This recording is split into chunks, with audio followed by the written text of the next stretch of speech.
السلام عليكم. في البداية كنشكر جريدة 24 وأطلس 24 على هذه البادرة الطيبة اللي قاموا بها اتجاه مجموعة من الإخوان بمدينة واتزم، سواء يكونوا تشكيليين أو رياضيين أو مسرحيين، وهذا بكل صراحة شيء جميل بالنسبة لهذا الإخوان اللي كنتمنوا لهم التوفيق. بالنسبة لحياتي الفنية والمسار ديالي الفنية، هو انني حتى الدراسه ديالي كانت متقطعه. مثلا انني درست الابتدائي بمدينه واديزم في مدرسه بن حبوس، ومن بعد انتقلت قريت الثانوي في مدينه خريبكه. كما قلت قريت في امام مالك الاعدادي، وهذيك الساعه كانت من السنه الرابعه الشعاب التقنيه، الكترونيك، الكتروتكنيك، فابريكاسيون ميكانيك، ليكونومي، لي زار بلاستيك. ودوزت واحد الامتحان ديال الشعاب التقنيه لي زار بلاستيك، والتحقت بمدينه الدار البيضاء في ليسي تكنيك جابر بن حيان اللي دوزت فيه 4 سنوات. من بعد خديت البكالوريا ديالي فنون تشكيليه، والتحقت بالسيبير ديال درب غلف. خلال هاد الفتره في الجانب الفن التشكيلي، لانه كنت كندرس الفنون التشكيليه، وسبق لي خلال هذه الفتره درت معارض في خريبكه. والحاجه اللي بقات في الذاكره ديالي هو انني كنت كنرسم صور ديال الملوك، ويعني كانت واحد فورس رويال اير ماروك هذيك الساعه انا في البكالوريا، يعني فنون تشكيليه في مدينه الدار البيضاء. وكانوا داروا واحد المسابقه اللي هي احتلت فيها المرتبه الاولى بجانب واحد الصديق ديالي حشان حسن، اللي هي الصوره ديال سيدنا او المرحوم الحسن الثاني. ومن الحوايج اللي بكل صراحه كما قلت بقات في الذاكره ديالي هو نهار عيطوا لي باش ندير اللوحه ديال سيدنا الحسن الثاني، المرحوم الحسن الثاني. هو بديت غادي في الكار، وهما يوقفوا الكار يعني تقريبا ساعه ونص مع لي جوندارم. نزلت كيديروا معايا واحد التحقيق، وهذيك الساعه كتعرف في هذيك الوقيته وانا باقي يعني شاب، التحقيق الهويه الى غير ذلك، ساعه ونص والكار واقف. من بعد مشينا وصلنا، تلقاوني في الكراج، داوني للقصر اللي حدا باب الرواح. دخلت يعني تم يعني واحد داكشي زعما واحد الاستقبال. من بعد مشينا لاباز ديال سلا، وخدينا واحد الجائزه نقديه، الجائزه الثانيه انا والصديق ديالي حشان حسن، في هذه الصوره ديال سا ماجيستي ديال المرحوم حسن الثاني. من بعد تخرجنا من السيبير. اول ما تعينت في مدينه واتزم. ملي تعينت في مدينه واتزم، وكان بالنسبه للفن التشكيلي في مدينه واتزم يعني ما كاينش. وفضل واحد المجموعه ديال الاخوان، الله يذكروا المرحوم عقا، السي الهالي الرباقي الحمد لله في قيد الحياه، السي اليعقوبي، واحد المجموعه ديال الفنانين التشكيليين اللي كنا درنا اول معرض كان في الاسبوع الثقافي.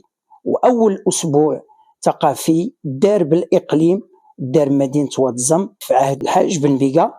وكذلك كنت كندوز قناه صغيره كتدوز مباشره من مدينه واتزم، لان الاخوان مدينه واتزم بكل صراحه كانوا الشعراء، الكتاب، الفنانين التشكيليين كانوا كيجيو لهذه المدينه. واول مهرجان كما قلت الدار في الاقليم وكنا حنايا كنا من بين الاخوه اللي كنسهروا بنسميها اللجنه الثقافيه لمدينه واتزم.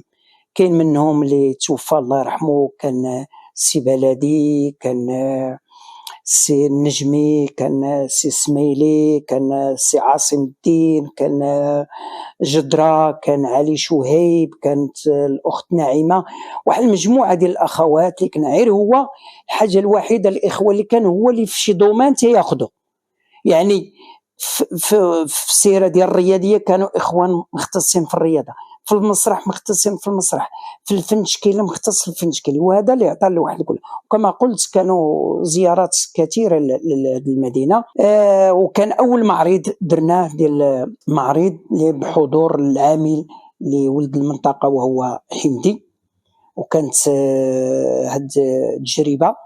من بعد سبق لي درت واحد المعرض في الطاليان في مدينه ميلانو. بقينا دائما تيكونوا الجداريات.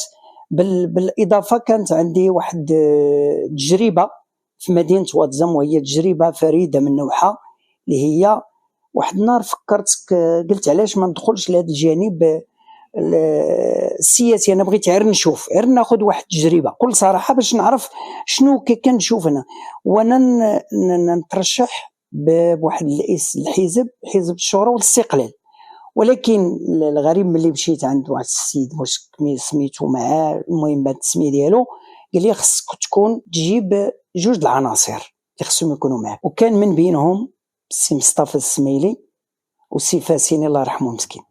كانت اول تجربه للسي فاسيني قبل ما يلتحق بالحزب ديالو هي انه ترشحوا، انا اللي عيطت له وانا اللي كنت له السبب. بالاضافه نجح هو، وهذيك الساعه قلت له ودي انا راه ما كانش عندي الهدف جانب سياسي اكثر من انني ناخذ واحد التجربه في الحياه.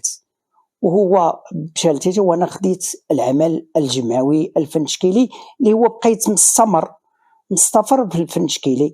بالاضافه اننا ساهمت بزاف ديال الحوايج لانس الهليل، بعض الاخوان اللي الان هما فنانين تشكيل في المستوى، كاين سعيد الزراب، كاين حميد الصوله، كاين مجموعه ديال الاخوان اللي كان بحال كنقصوا من الوقت ديالنا في لاتولي وكنعطيوه لهذوك الاخوان. ولكن الحمد لله عطات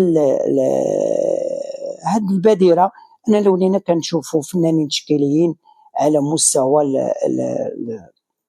المدينه. فيما يخص بالجانب ديال المعارض، انني شاركت عده ملتقيات، عده معارض سواء داخل المغرب وسواء داخل خارج المغرب. كذلك اللي زادني حماس اكثر هو ان كان عندنا واحد المعرض في مدينه خريبكه، والحمد لله شرفت بالزياره ديال سيدنا الملك محمد السادس. وواحد الفكره قال لي اللي بقات راسخه في الدماغ ديالي، شاف واحد العمل وشاف وقال لي يا ولدي استمر.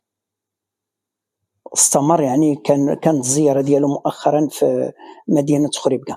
من ثم عطات الانطلاقه ان درنا جمعيه ديال الالوان ديال الفنون التشكيليه اللي كما قلت خرجوا منها مجموعه ديال الفنانين التشكيليين. غنجي لجانب المواضيع اللي كنشتغل عليها. يعني بحكم اننا قريت جميع المدارس في ليزار بلاستيك، لابستري، الامبرسيونيزم، الكيبيزم، الدادايزم، الفوفيزم، لورونتاليست، يعني مجموعه ديال المدارس قريتها اللي جعلتني في الاخر انني ناخذ واحد الجانب ديال المواضيع اللي كنشتغل عليها، وهي كنشتغل على الشيخوخه والطفوله المتشرده والشيخوخه اللي شنو الذنب ديالها. وكذلك من الحويجات اللي هي كنشتغل عليها اكثر هو الصور ديال سيدنا. فما كما لاحظتوا بعض الصور الصوره ديال سيدنا لابس التوني ديال الكره ومن وراه الزليج، فهذيك رساله كرسلها، لان كاين بعض المواضيع اللي كنشوفها عبر الفيسبوك، في مواقع، في التواصل كيتكلموا عليها، انا كنعبر عليها داخليا داخل المرسم. يعني حتى مثلا شفتوا الصوره ديال الحاكمين، الناس خارجه في الشارع كذا وكذا وكذا، ولكن انا ملي كندخل انا ديك الفرحه تنتقاسمها مع المواطنين. وراكم شفتوا الصوره ديال الحاكمي ولا الصوره ديال سيدنا بداك الخروج ديالو وسط الجماهير، فهذا كل واحد كيعبر على في جميع المناسبات كنعبر عليها انا داخل المرسم. واخيرا النصيحه اللي كنقولها لجميع الفنانين التشكيليين لمدينة وادي زمل الحمد لله. يعني ما يزيد على يعني تقريبا كاينين شي 10 ديال الفنانين التشكيليين اللي شباب اللي الحمد لله غاديين في الطريق ديالهم، وكنتمنى التوفيق للجميع. وكذلك ندائي إلى المسؤولين بالمدينة، نحن نفتقر قاعات للعروض، والحمد لله تلقاها قريبة تفتح واخا تعطلات في المسار ديالنا حنايا في الأيام ديالنا، ولكن الحمد لله اللي جات فيها الخير. وشكرا لكم.